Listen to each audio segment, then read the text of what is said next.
Hello everyone, I'm Christian with Pavers Outdoors, and in my previous video I went over the VSP 320 where we did some profiling, we did some core drilling. Fantastic machine, absolutely one of my favorites. I really love how easy this thing is to control and get a handle on. But today I want to shift focus to another one of my favorite tools, and I say favorite tools a lot because I went through the Alpha lineup and said, this is what I feel that contractors would really be drawn to. And of everything that they have, everything they have is fantastic. But these particular units, the ECG-900, the VSP 320, the ESC 150, as well as the PT cutter blade, the katana blade, those are my favorites, man. I love that setup. It's done really well for me. But today we're going to focus on the ECG-900, and currently I have a core drill on it. I've never tried to core drill with this, but I hear it does a fantastic job, and I'm sure it will.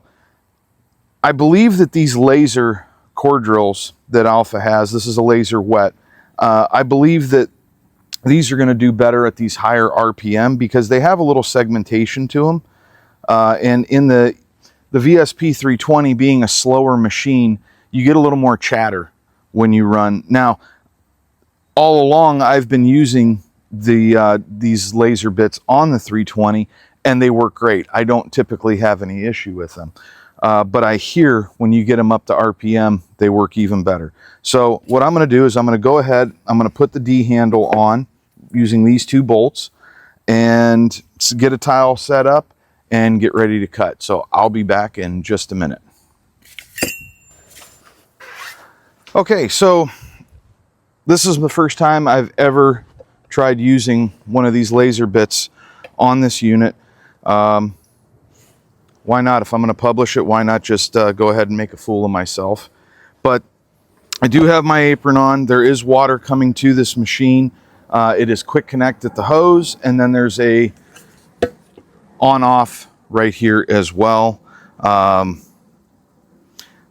anticipation of this is I'm going to let it get up to RPM, and I'm going to set it down at a little bit of an angle, trying to catch the rim of the bit, and then I'm going to bring it up and start a wobble to carve myself down through the glazing and the top of the tile and get into the body. So let's see if I'm right. I imagine this is going to throw some water.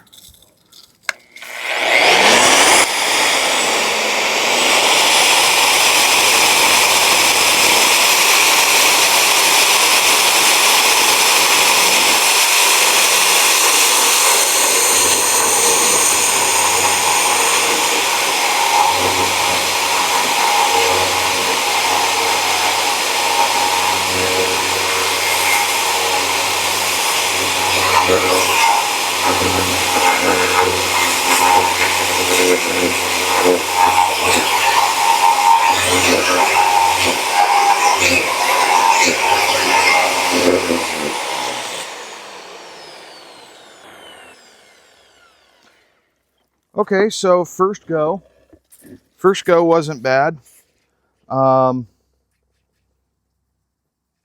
Definitely think that when I go for this second, I'm going to try it again. I'm going to start it over again, and I think this time I'm just going to try to come straight down in. I don't think I needed to run the angle with this small diameter, perhaps a larger diameter, which we may actually try that too. But let's go ahead and see how straight down with just a little bit of pressure.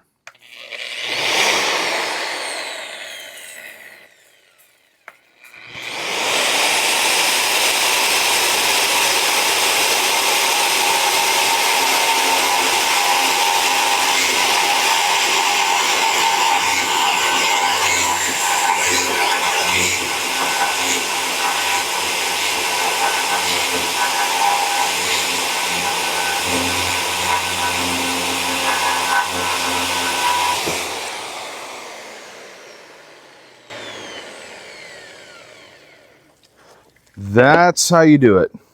Okay, so that was definitely better. I do have a little bit of chipping. Call that user error. Let's go ahead. I'm going to grab another bit. I've got another wet bit over here, and hit the blade lock and see how a larger diameter hole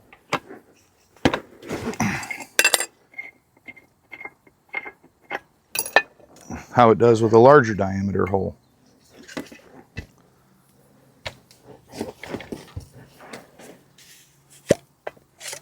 So this is a 1 3/8. Now, something I've noticed, and I notice it with this one, I notice it with the 320, when I get more through the material, once I get to a certain point, the water starts coming back up, and that's when I've noticed that I'm getting close to being through. Sometimes I'll back off of my pressure, but did not seem to do it. This thing ate like a champ. We'll go ahead and we'll try this 1 3/8. As you can see, there's a lot heavier segmentation. There's 4 segments to this particular bit, and we'll try it both ways on that as well.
Okay, definitely a little bit of chippage, not bad. Again, that's probably just user error. I tried going straight in and it held it just fine. I'd say that this bit is probably getting a little dull, and it kind of feels like it. It probably could use a dress up. Anytime you need to, your blade's not cutting right, I'd say probably every half dozen cuts with a diamond blade, you really should run it through a CMU or something that's concrete, and that will help clean up the blade. It'll dress it. It'll help it cut more uniform. Speaking of which, that just reminded me, the previous bit, the 3/8 diameter, that was the first cut out of that bit. I have never used it before. That particular bit, I have other 3/8 bits, obviously, but that particular one is brand new out of the package. So anytime you have that with these core bits, I definitely recommend running them through a piece of concrete first. It'll clean any of the glazing off, any of the new, and you will have much better luck cutting. So, okay, let's try this. Let's try coming at an angle. I do want to mention, I'm barely pushing. I'm only using pretty much the machine weight and just trying to control it. I may have a little more pressure on this hand than my backhand, but for the most part, that was very easy. And you know what? We didn't blow up the tile, so I'm happy about that. I'm going to move back here into the meat of this one, and we'll give it a try again.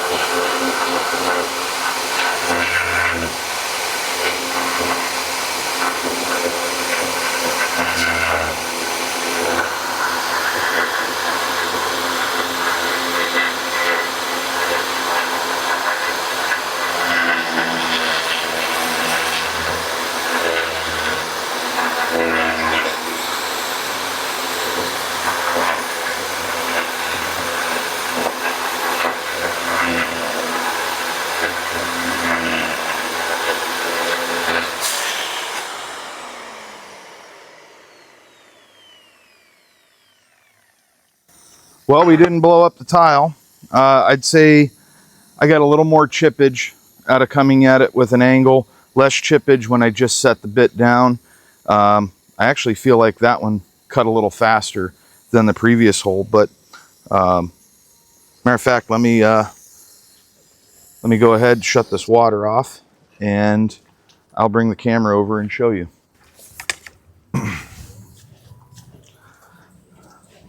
Okay, so this is the first hole. This is where I just went straight down. You will see I got a little bit of chippage right there. Nothing that an escutcheon plate or anything like that won't handle. Over here is where I set the bit down in, or set it on its edge and kind of rolled it in. I got a little more chippage, but it did seem to cut faster. I also heard chattering. I think the chattering is when I was putting a little too much pressure on. So when I backed the pressure up and took it off, it did seem to cut a little smoother. So I think if I had a brand new bit, and obviously maybe a few more times of using this, I probably would have had a cleaner cut. Okay, let me put the camera back. All right, so that was pretty painless. I really like how that worked. I've heard fantastic things about this with a profiler head on natural stone. At some point, I really hope to be able to give that a try. But for now, I'm focused on porcelain, and that's what we're going to talk about and show today. So I think what I'm going to do is I will swap this bit out. We'll swap this bit out. I'm going to take this D handle off. I'm going to put the saw handle on, and we're going to give it a try like that. You know what? I'm going to use a vertical handle. I'm going to give that a try. I've never done that either. So I'll go ahead and take this off, and we'll switch it over to the saw configuration. Okay, we're back, and I'm going to try this this configuration, and I gotta roll this around. I'm going to try this configuration with the handle on top, and I'm going to try to do a cut. What you're going to notice when I'm doing these cuts is I'm going to do a drag, then a push. When I get to this end, I'm going to plunge. When I get to this end, I'm going to plunge. Then from there on, I'm going to continue to go back and forth and plunge at each end of my cut.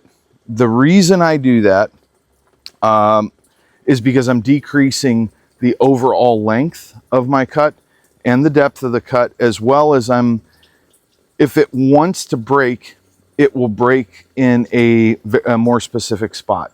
It's less likely to shatter across like this if I've got a termination point at the beginning and the end. So let's give it a try, see how it goes. Also, I typically like to use a fence. For this particular situation, I'm not going to use the fence. I'm going to try to freehand it. One thing I will say about that is when you're freehanding, again, these segmentations are more likely to smack the edge of your good piece. And I've noticed when I use a fence, I don't get that.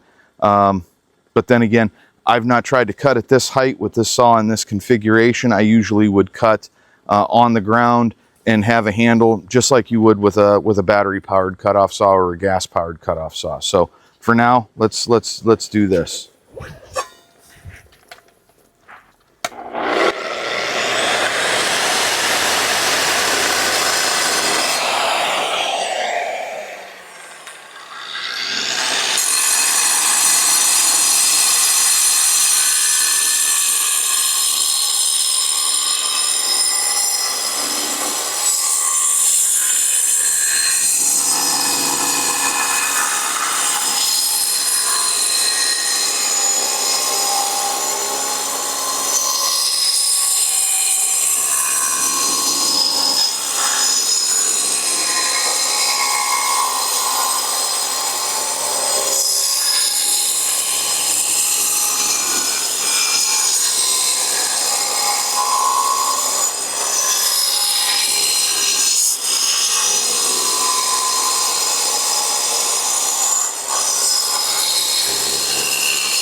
Okay, Not bad. I did get a blowout right there and right there, but again, that's within my cut. It's on the underside of the tile. I've got a little bit right here that just needs cleaned up with a grinder, but not bad. Not bad. I can say that me personally, I don't care for having the handle in this configuration. I would much rather have it. I will show you.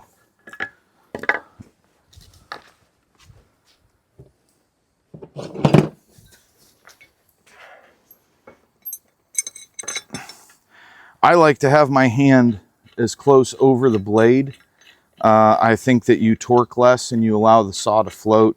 Anybody that knows, that's seen the guys that are really good with a cutoff saw, they just balance. They're usually balancing on their middle finger, right over top of the saw blade. So this particular configuration like this is how I like to use this. So I'll swap this particular thing over.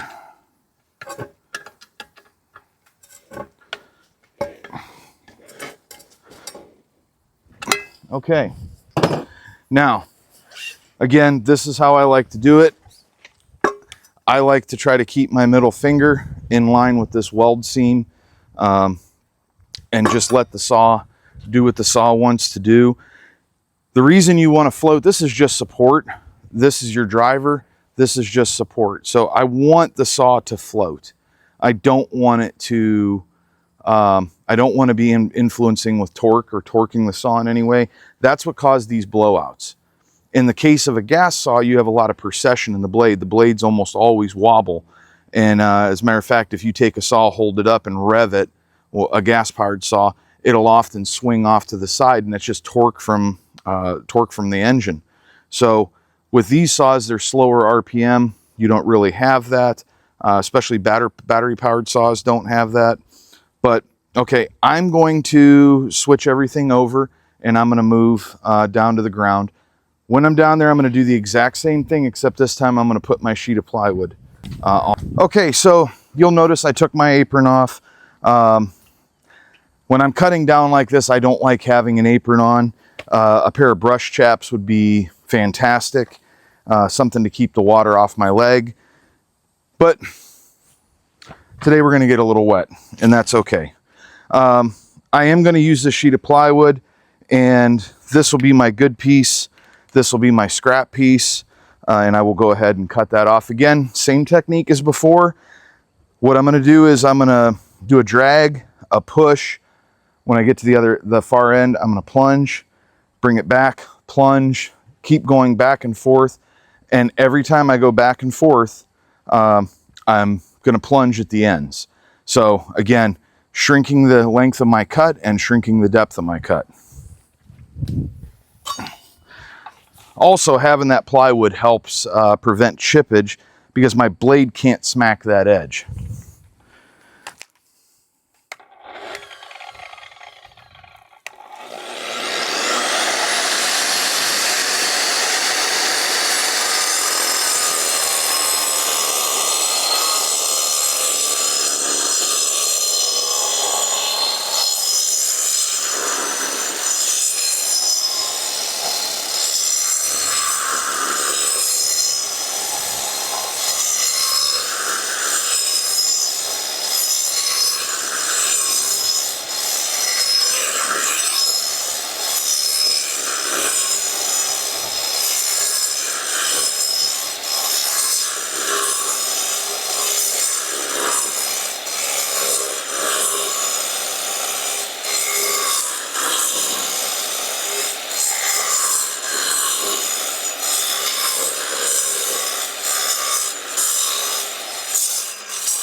Okay, just as I said, on this side, there is no chippage. On this side, I do have a little chippage, far less than I had when I had the saw up here. If I'm gonna cut up here, I'm gonna use a rail saw and we'll just cut up here. Yeah, I did get soaked. So let's talk about cutting a curve. Typically, you'd want to use a blade designed to cut curves. These blades are not designed to cut curves. The tighter the curve, the smaller the blade you want. I do have a blade for cutting curves, but reality is in the field, more often than not, this is what we have and this is what we're planning on using. So what I'm going to do is I'm going to change the way that the saw blade cuts. And I'm going to do a score cut. Again, just like before, I'm going to do a drag and a push. When I get to that end, I'm going to create a plunge. I'm going to create a plunge on this end. And then I'm going to go back and forth 3 or 4 times just to get down through the top part. Once I get down through, now I'm going to lay my blade over just a little bit. So now I'm undercutting my good piece and keeping the blade away from my nice edge. This really helps cut down on the amount of chipping.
Okay, I hope you were able to see that I was laying that blade over. I'm just letting the saw do the work. I'm just trying to guide it. But the saw did the work, the weight of the saw, and there is very little chipping. I'll go ahead and bring the camera over and show you. So this is my good edge. Look how little chipping.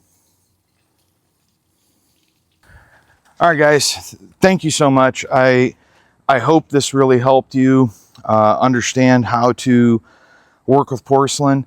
I'm going to keep this series going as long as I possibly can.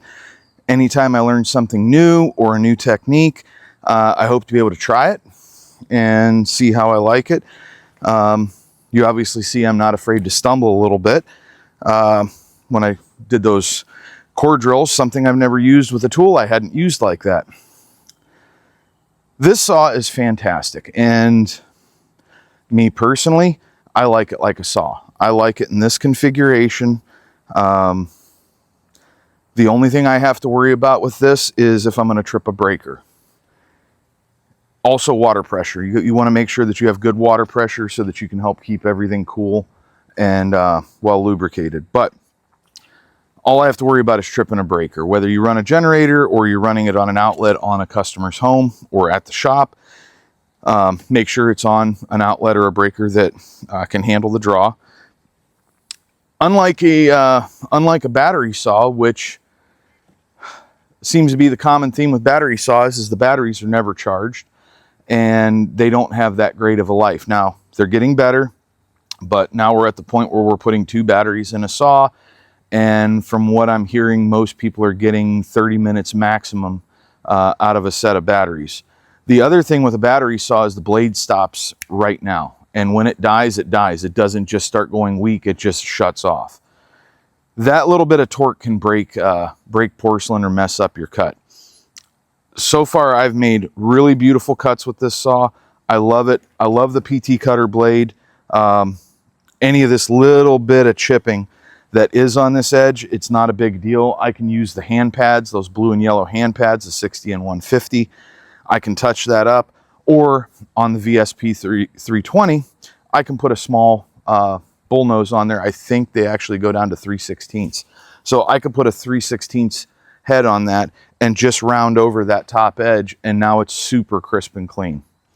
The plunge method that you saw me use, let's say you had a patio where you had an overlay and you're over your boundaries and you want to cut it in, perfect. As you're going from one tile to the next, nick the tile on the backside and plunge in that joint. Now you've got a spot where you can cut. You've got a starting spot, so making your transitions and your curves through that cut, you know, absolutely perfect. There won't be any flat spots. Tight curves, this is a 9-inch blade. If you had to do a tighter curve than that, than what I just did here, I would absolutely recommend using a smaller diameter blade, or like I said, the curve blade. Maybe at some point when I get a little more practice with that particular blade, I'll be using it again, but for now, that's what we got. So guys, if you appreciate what I'm doing and you like what I'm doing, please like, subscribe, and share. I'd like to make sure that I'm helping as many people as I can, and hopefully you'll be using more porcelain because of it. So, and putting it down correctly. Thank you very much. Have a great day. We'll talk to you soon.